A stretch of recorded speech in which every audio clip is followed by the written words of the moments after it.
తీసేసినా సరే నిండిపోతూనే ఉంటుంది.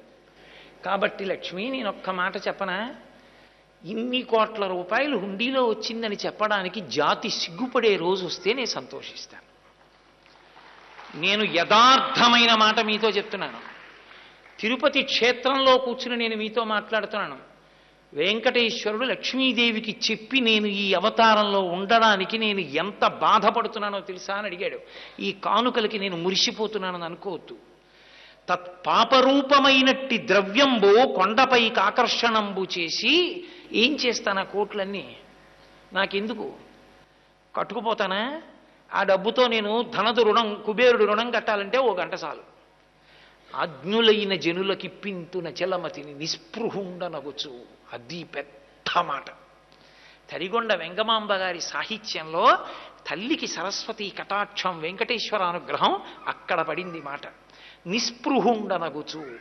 దానికి నేను సంతోషపడిపోతాను అనుకుంటున్నావేమో.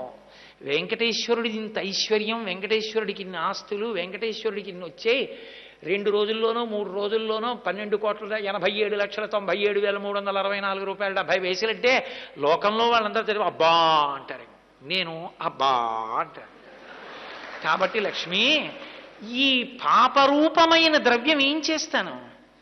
నేను ఉంచుకోలేక ధర్మకర్తల మండలిని ఆవహిస్తాను బుద్ధిలోకి. ఆవహించి ఆజ్ఞులైన జనులకిప్పింతు నచలమతిని. అమాయకులైన వాళ్ళు ఉంటారు, వాళ్ళకేం తెలీదు. వాళ్ళకి నిత్యాన్నదానం అని ఏదో వాళ్ళ పెళ్ళిళ్ళు వాళ్ళు చేసుకొని అంటే అయినా నేనే చేయిస్తూ ఉండడం అని ఇలాంటివన్నీ చేయిస్తుంటాను.